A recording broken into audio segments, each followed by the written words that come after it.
Hello students, कैसे हैं आप लोग? आई होप आप लोगों की पढ़ाई अच्छी चल रही होगी। देखिए, जैसा कि आपको पता है, हम लोग सीजीपीसीएस से रिलेटेड बहुत इम्पॉर्टेंट जो छत्तीसगढ़ का हिस्ट्री है वो कंप्लीट कर रहे हैं। तो चलिए आइए शुरू करते हैं। यहाँ पे लिखा है कि सन 2001 की जनगणना के अनुसार भारत में अनुसूचित जनजाति यानी कि शेड्यूल्ड ट्राइब की जो कुल जनसंख्या थी वो लगभग 8.43 करोड़ थी, जो कि देश की जनसंख्या का लगभग 8.2% है। ठीक है, इस चीज़ को याद रखिएगा, इस डेटा को।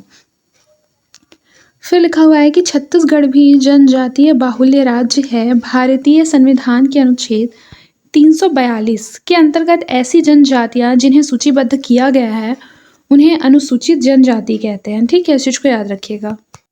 फिर देखिए, सन 2001 की जनगणना के अनुसार छत्तीसगढ़ में अनुसूचित जनजाति की जो संख्या है वो 66,16,596 है।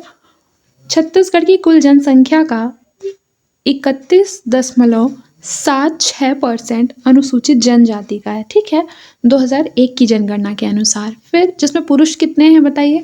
32,87,334। और महिला कितने हैं? महिला है 33,29,262।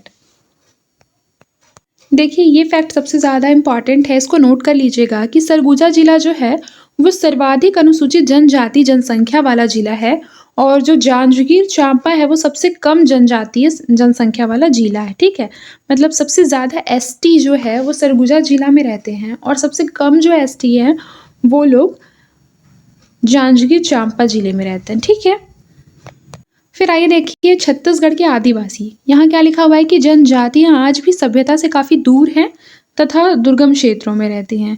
ये मुख्यतः निग्रिटो एवं प्रोटो ऑस्ट्रेलाइड प्रजातियों से संबद्ध है। ये विशिष्ट जनजातीय भाषाएं बोलते हैं और ये प्राचीन धर्म को मानते हैं, बहुदेववादी होते हैं। ठीक है, और देखिए ये प्राचीन उद्यमों तथा जंगली फल फूल कंदमूल को इकट्ठा करने, शिकार करने अथवा मछली मारने, स्थानांतरित कृषि जैसे कार्य करती है।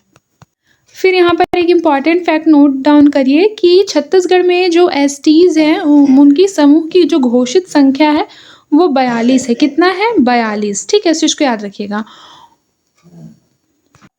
फिर आगे देखिए छत्तीसगढ़ राज्य की विशेष पिछड़ी जनजातियां। देखिए, छत्तीसगढ़ शासन ने 5 विशेष पिछड़ी जनजातियों को चिन्हित किया है। सबसे पहले अबुझ माड़िया। अबुझ माड़िया जो है वो नारायणपुर जिले में सबसे ज़्यादा पाया जाता है। ठीक है, अबुझ माड़िया प्रजाति। फिर उसके बाद है बिरहोर। बिरहोर जशपुर में सबसे ज़्यादा निवास करती है। और कमार जनजाति गरियाबंद और धमतरी में सबसे ज़्यादा है। बैगा, कवर्धा, मुंगेली, बिलासपुर में सबसे ज़्यादा है। पहाड़ी कोरवा कोरबा, सरगुजा, बलरामपुर, जशपुर में पाया जाता है। ठीक है, फिर देखिए यहाँ क्या लिखा हुआ है कि छत्तीसगढ़ के उत्तरी एवं दक्षिणी जो क्षेत्र है उसमें ही सबसे ज़्यादा जनजातियों का संकेंद्रण है। ठीक है, फिर देखिए छत्तीसगढ़ में जनजातियाँ, ये काफ़ी इंपॉर्टेंट है। यहाँ पे 5 पॉइंट लिखा हुआ है, इसको अच्छी तरह से याद कर लेंगे। देखिए, सबसे पहले लिखा हुआ है कि छत्तीसगढ़ की कुल जनसंख्या का 31.76% जो है वो किसका है? तो जनजातियों का है। ठीक है, वर्तमान में। फिर छत्तीसगढ़ का सबसे बड़ा जनजाति समूह गोंड है। छत्तीसगढ़ का सबसे पिछड़ा जनजाति समूह अबुझ माड़िया है। और छत्तीसगढ़ में आर्थिक दृष्टि से सबसे जो विकसित जनजाति है, आर्थिक दृष्टि से संपन्न, वो हल्बा है। और उसके पश्चात सबसे साक्षर जनजाति जो है वो उरांव है। सांस्कृतिक रूप से समृद्ध जनजाति जो है वो मुड़िया है। ठीक है, इस चीज़ को याद रखिएगा। फिर देखिए छत्तीसगढ़ की जनजातियां के बारे में देखिए। सबसे पहले गोंड। याद रखिए, जो गोंड है वो बस्तर एवं समस्त छत्तीसगढ़ में पाई जाती है। गोंड छत्तीसगढ़ की सबसे बड़ी जनजाति है। इस चीज़ को भी याद रखिएगा कि जो गोंड है वो छत्तीसगढ़ की सबसे बड़ी जनजाति है। पूरे छत्तीसगढ़ में गोंड पाए जाते हैं, विशेषकर बस्तर संभाग में पाए जाते हैं। गोंड शब्द की जो उत्पत्ति है वो कोंड शब्द से हुई है। और याद रखिए, कोंड का अर्थ होता है पर्वत या पहाड़। देखिए यहाँ पे लिखा हुआ है कि जो गोंड होते हैं ना वो स्वयं को कोयतोर कहते हैं। कोयतोर का मतलब होता है पर्वतवासी मनुष्य। कोयतोर का क्या मतलब होता है? पर्वतवासी मनुष्य, यानी कि जो मनुष्य पर्वत में रहते हैं। फिर देखिए, गोंडों का प्रिय जो पेय पदार्थ होता है उसे पेज कहते हैं या पसिया कहते हैं। ठीक है, पेज या जो पसिया होता है वो चावल से बनाया जाता है। ये भी याद रखिए कि जो गोंड होते हैं वो द्रविड़ियन मूल के होते हैं। गोंडों में अनेक विवाह भी प्रचलित हैं। आइए सबसे पहले उसे पढ़ लेते हैं। देखिए गोंडों में जो विवाह प्रचलित हैं उनके बारे में सबसे पहले पढ़ेंगे दूध लौटावा विवाह। याद रखिए कि जो दूध लौटावा विवाह है वो ममेरे फुफेरे या फिर बहनों का विवाह, ठीक है, याद रखिएगा कि इसमें ममेरे फुफेरे भाई बहनों का इसमें विवाह करा दिया जाता है दूध लौटावा विवाह में। फिर है पठौनी विवाह। पठौनी विवाह क्या होता है? देखिए जब लड़की जो होती है वो बारात लेकर लड़के के घर आती है तो उसे बोलते हैं पठौनी विवाह। फिर है लमसेना विवाह। लमसेना विवाह वह विवाह होता है जिसमें कि जो दूल्हा होता है वो घर जमाई बन जाता है, ठीक है। और गोंडों में इसे चरघिया विवाह भी कहते हैं। क्या कहते हैं? चरघिया विवाह। फिर देखिए एक होता है चढ़ विवाह। फिर एक होता है पायसोतुर विवाह। पायसोतुर विवाह में क्या होता है? अपहरण विवाह। मतलब इसमें वर या कन्या को क्या करके लाया जाता है? अपहरण करके लाया जाता है और फिर उनका विवाह करवा दिया जाता है। फिर देखिए गोंडों में प्रमुख देवता हैं दुल्हा देव, बूढ़ा देव, सूरज देव, नारायण देव, दंतेश्वरी देवी। गोंडों के प्रमुख पर्वों में है नवाखानी, बिदरी, बकपंथी, जवारा, मड़ई, हरदिली, छेरता आदि जो है वो गोंडों का प्रमुख फेस्टिवल है। फिर देखिए मुड़िया। मुड़िया जनजाति के बारे में पढ़ लेते हैं। याद रखिएगा कि जो मुड़िया जनजाति है वो छत्तीसगढ़ में नारायणपुर, कोंडागांव या कांकेर यहाँ पर सबसे ज़्यादा निवास करती है। देखिए मुड़िया का नारायणपुर, कोंडागांव, बस्तर का पठारी भाग, कांकेर में मुख्यतया संकेंद्रण है। और मुड़िया लोगों का युवा गृह का जो नाम होता है उसे घोटुल कहते हैं। युवा गृह मान लीजिए एक क्लब बना लिया इन लोगों ने, ठीक है, जिसे युवा गृह नाम दे दिया। और जो मुड़िया लोग युवा गृह या क्लब बनाते हैं उसका नाम क्या है? घोटुल है। क्या है बताइए? घोटुल है, ठीक है। फिर आगे देखिए और याद रखिए कि जो घोटुल होता है वो प्रत्येक गांव में होता है। घोटुल प्रत्येक गांव में होता है। और घोटुल का संस्थापक कौन होता है? तो याद रखिए कि जो घोटुल का संस्थापक है वो लिंगोपेन होते हैं। लिंगोपेन बेसिकली जो घोटुल होते हैं ना, मतलब मुड़िया जनजाति, वह मानते हैं कि उनकी जो उत्पत्ति हुई है वो लिंगोपेन से हुई है और ये इन्हें अपना मुख्य देवता भी मानते हैं। घोटुल का प्रमुख नृत्य ककसार नृत्य होता है, जैसे यहाँ लिखा हुआ है, देखिए ये मैंने आपको ऊपर ही बताया। फिर देखिए घोटुल का जो उद्देश्य है वो 12 वर्ष से कम उम्र के अविवाहित युवक युवतियों को सामाजिक, धार्मिक एवं सांस्कृतिक परंपरा से सिंचित करना है। फिर देखिए अगला क्या लिखा हुआ है कि घोटुल का मुखिया बेसिकली महिलाओं में मुखिया को बेलोसा बोला जाता था। मतलब कि घोटुल की मुखिया यदि महिला है तो उसे बेलोसा कहते थे और घोटुल की मुखिया यदि पुरुष हैं तो उन्हें सिरेदार कहा जाता था। सदस्य देखिए महिला सदस्यों को मोटियारिन एवं पुरुष सदस्यों को चेलिक कहा जाता था, ठीक है, ये आप नोट डाउन कर लेंगे। फिर देखिए लिखा है घोटुल का प्रमुख नृत्य मांद्री नृत्य है। इस व्यवस्था के ऊपर मानवशास्त्री वेरियर एल्विन ने मुड़िया एंड द घोटुल ग्रंथ की रचना भी की थी। तो ये क्वेश्चन पूछा जा सकता है कि मुड़िया एवं द घोटुल इसकी जो रचना है वो किसने की थी? तो मानवशास्त्री वेरियर एल्विन ने की थी, जिसके कारण बस्तर की संस्कृति को राष्ट्रीय एवं अंतर्राष्ट्रीय पहचान मिली है, ठीक है, इस चीज़ को याद रखिएगा। फिर देखिए मुड़िया सगोत्री समूह में विभाजित होते हैं जिनके अलग अलग गढ़चिन्ह टोटम होते हैं। देखिए मुड़िया परगने का प्रमुख जो होता है वो मांझी कहलाता है। मुड़िया स्थायी कृषि के अलावा वनोपज संग्रहण, कुछ मात्रा में शिकार भी करते हैं, मजदूरी भी करते हैं और मुड़िया माता एवं पूर्वज की पूजा करते हैं। ये लोग ठाकुर देव और महादेवी की भी पूजा करते हैं। अब देखिए माड़िया जनजाति। याद रखिए माड़िया जनजाति जो है सबसे ज़्यादा निवास करती है कांकेर, बस्तर, कोंडागांव, सुकमा, दंतेवाड़ा, नारायणपुर, बीजापुर। देखिए जो माड़िया जनजाति होती है उन्हें बाइसन हार्न या फिर दंडामी माड़िया कहते हैं। माड़िया गोंडों की ही एक उपशाखा होती है। अबुझ माड़िया अपनी उत्पत्ति पौराणिक पूर्वज कुर्स टुरंगा से मानते हैं। ये अपने को ही माड़िया मानते हैं और ये लंबे, सावले, थोड़े चपटे नाक वाले होते हैं। इनका जो प्रिय पेय होता है वो सल्फी होता है। ये इंपॉर्टेंट है कि उनका प्रिय पेय क्या होता है? माड़िया लोगों का सल्फी। फिर देखिए इनका सामाजिक संगठन जो है गोत्र पर आधारित होता है। गायता, गुनिया, बड्डे समाज के प्रमुख लोग होते हैं। माड़िया में झूम खेती को पेड्डा कहते हैं। माड़िया में झूम खेती को क्या कहते हैं? पेड्डा कहते हैं। ये PYQ में भी एक बार पूछा गया था। इनकी प्रमुख आराध्य देवी जो है वो भूमि माता है, ठीक है। नवाखानी, बिदरी, मड़ई आदि इनके प्रमुख त्योहार होते हैं। और जो गौर होता है, गौर गौर जो होता है वो माड़िया लोगों का बहुत ही फेमस डांस है। माड़िया की उपजाति अबूझ माड़िया को शासन के विशेष पिछड़ी जनजाति घोषित किया गया है।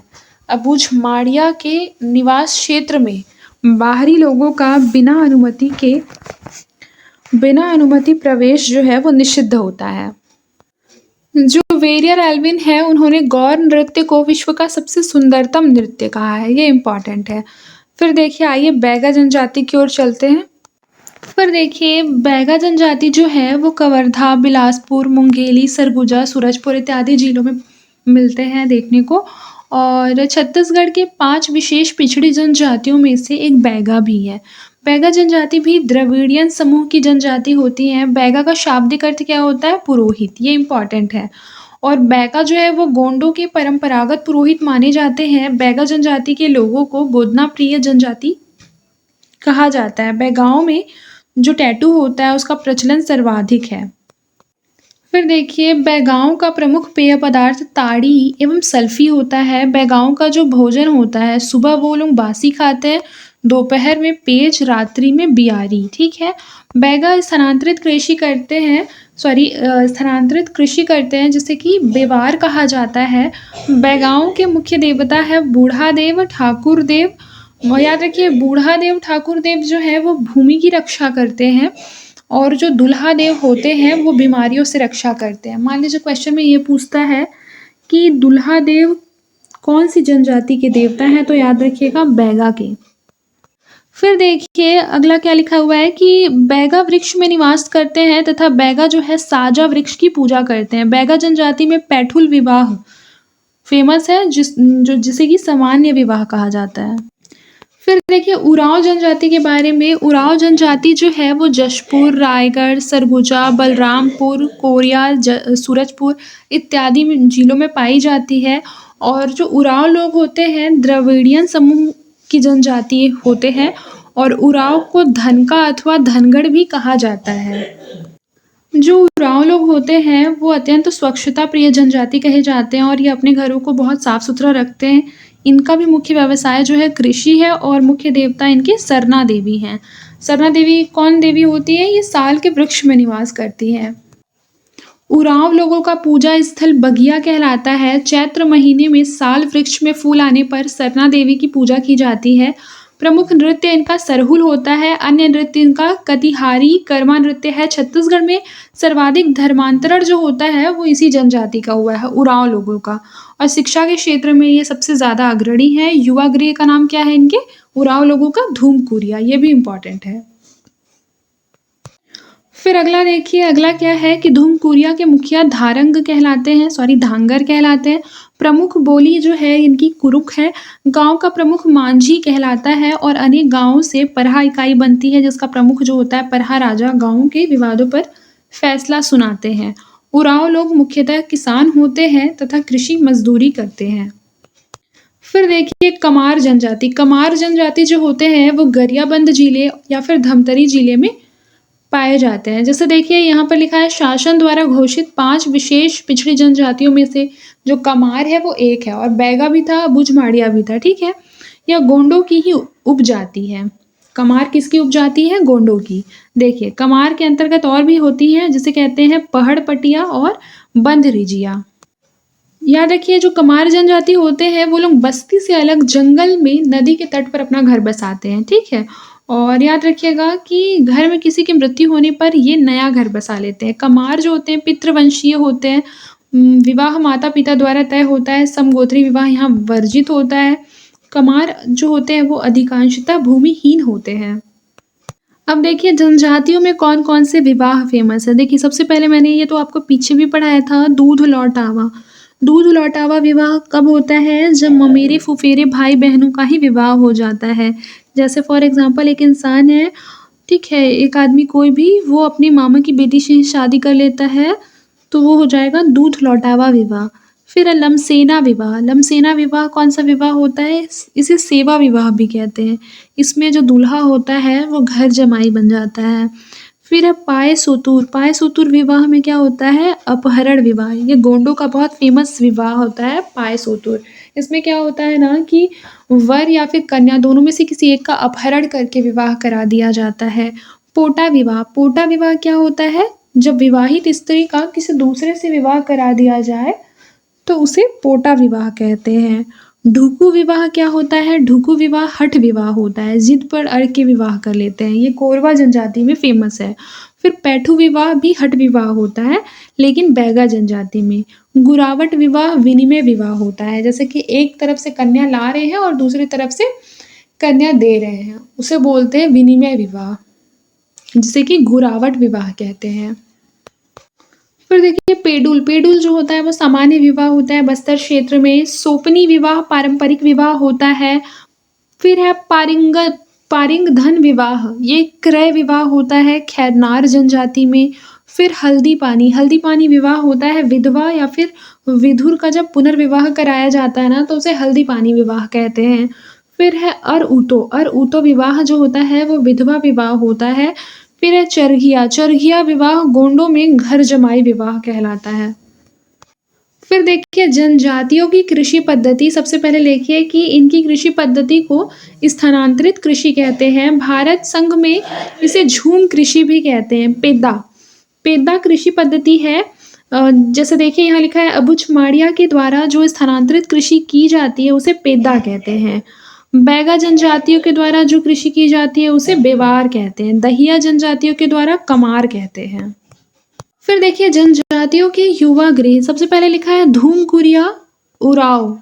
उराव लोगों का जो युवा गृह है उसे धूमकुरिया बोलते हैं। मुड़िया लोगों का जो युवा गृह है उसे घोटुल कहते हैं। बिरहोर लोगों के युवा गृह को गीतुओना कहते हैं। भूइया लोगों के जो युवा गृह होता है उसे घसरवासा कहते हैं। फिर देखिए कंवर। कंवर जनजाति जो होते हैं वो कौरवों को अपना वंशज मानते हैं। फिर देखिए फिर है पारधी जनजाति। पारधी जनजाति जो है वो दंडकारण्य क्षेत्र कांकेर बस्तर कोंडागांव में पाई जाती है। पारधी जनजाति का मुख्य पेशा शिकार करना होता है। पारधी अपने को नाहर भी कहते हैं। फिर अगरिया जनजाति। अगरिया जनजाति के लोग जो होते हैं लौ यश्क लगाने के कार्य में संलग्न होते हैं। फिर है प्रधान। प्रधान जो होते हैं वो बस्तर में पाए जाते हैं। गोंड जनजाति की ही एक शाखा होती है प्रधान जनजाति।